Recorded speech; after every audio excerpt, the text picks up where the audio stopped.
Hello, good morning. This is day 4 of me not being on benefits.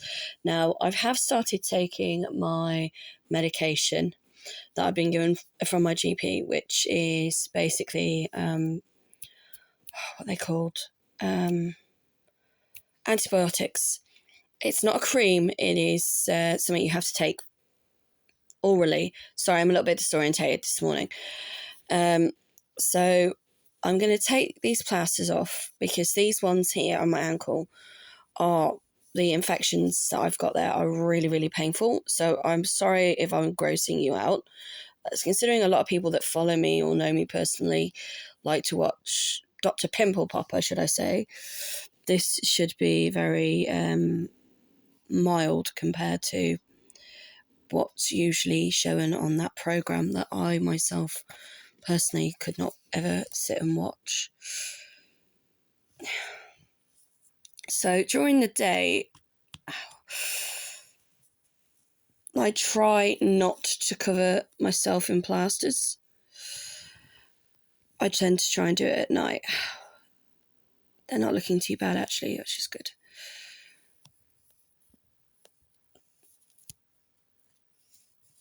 And hopefully now that I'm on antibiotics, providing I don't have any more flare-ups on my skin,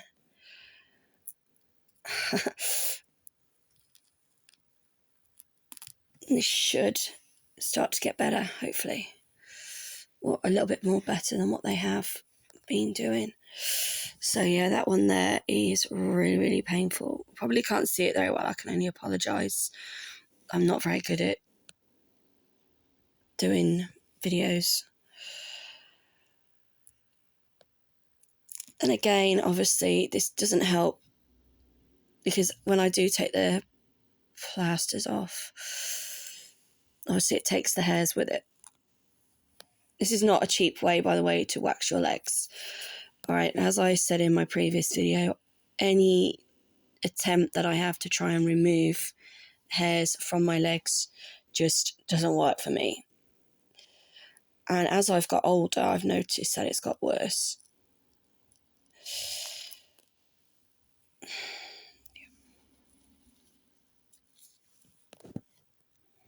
So first of all, obviously, I want to say thank you to everybody that has been following me online. I am kind of doing this in order to help other people who are obviously struggling, ouch, at the moment, with the changes that the Department of Work and Pensions are enforcing on people. There are so many different changes that people don't know what's going to happen one day to the next. And as I've tried to explain to my children the best way I can, is that I've literally gone from being given so much money per week or per month from the government to live on. And then all of a sudden, without any notification whatsoever, that money has stopped. And the reason I'm saying without any notification is because the day they stopped my benefits was on the letter was on the same day as the letter they sent me. The only problem was I never received that letter until the 19th of this month, which is January, February, March, April, which is May, 19th of May, and they stopped my benefits on the 1st of this month. But because they pay you in arrears, basically it's down to you, not the government, to question as to whether or not, because they pay you in arrears and now all of a sudden they've stopped your benefits without any notification whatsoever, do they owe you any money? And the answer to that question is yes, they do. Although they might not owe me 4 weeks benefits, they definitely owe me maybe half of that. So again, I've got to somehow get to my bank. Sorry, these are so itchy. And get a printout for the last 6 months of my benefits, which will be on my bank statement. I can't do that online, but I can't read the screen very well online. So it's, and then again, for if you're going to get additional help or support from anyone like like Citizens Advice Bureau, they're going to want to know. They're going to want at least a 6 months breakdown as to what you were earning, so that they can basically estimate as to how much they should be paying you and how much you've lost. And right. So, and then obviously how to help you rebudget temporarily. Fingers crossed it will only be temporarily whilst I appeal the decision to stop my benefits. And I am a strong believer that anyone who has been basically told they are no longer entitled to disability living allowance or personal independent payments or any benefit that seems to be available to the general public because of these new so-called rule changes should appeal it. Because like I've been saying, just because the government have decided to change the rules doesn't mean that somebody who has cancer is all of a sudden cured, or someone who's on dialysis all of a sudden hasn't just been given a new kidney transplant, or, you know, someone who has schizophrenia or post-traumatic stress disorder.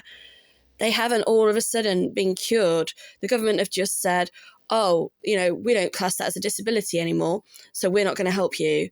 Okay, fine, don't help these people. But how many of them are going to then become a statistic? How many of them are going to either die, commit a crime,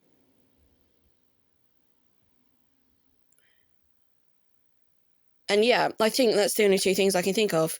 They're either going to die, be that through their own hand, own volition, or whatever you want to call it, or, you know, because they can't get the treatment they need, or they can't afford their medication they need, or they're going to commit a criminal act. That might be that they kill somebody, or they hurt someone, or they are in a car accident, or, you know, they are so desperately wanting these drugs that they are now hooked on by the NHS that they rob a pharmacist, or, you know, you do not know how it affects people when they are suddenly taken off medications. I mean, literally, like, have to go cold turkey. It doesn't matter whether that medication is prescribed or whether it is illegal. To then say to somebody like me, oh, sorry, we're not going to pay you, or we're not going to support you anymore. What I am going to do is, I can't do it myself because I have dyscalculia, which means I struggle to read numbers. My phone's always on speed dial, if anyone wanted to know how I managed to get my phone to work. And most of the time, people ring me, not the other way around. So I am literally going to have to get somebody to do a breakdown as to how much it is costing me to live with my illness and disability. And if now I've been told that, oh, I'm okay, I'm not ill anymore, how much is that illness and disability costing me? And this is how much money I need in order to live on before I even go out and try and consider working again.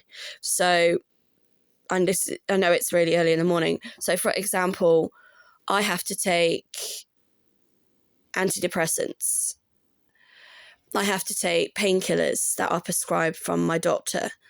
And each one of those prescriptions would cost me almost £10 each. So straight away, I'm already down by 20.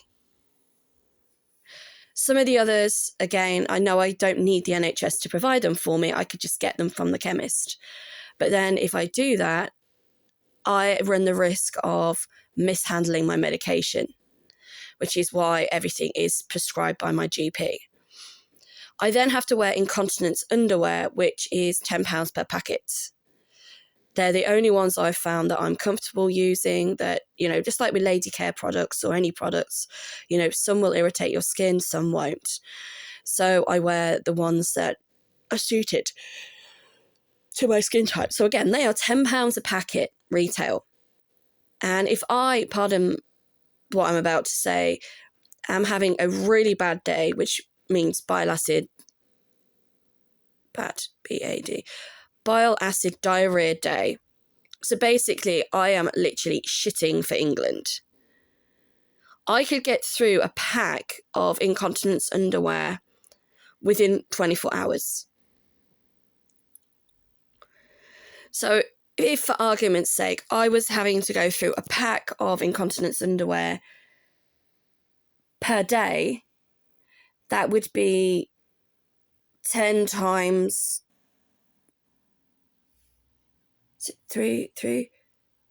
365 days. I think that's right. In a year. Hang on.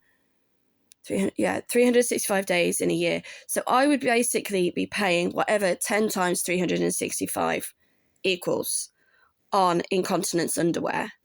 And again, that is a need for me. It's not a want. I don't want to be wearing shit pants, as I call them. I want to be able to go out with my family. I want to be able to spend time with my loved ones and not have to worry about where's the toilets.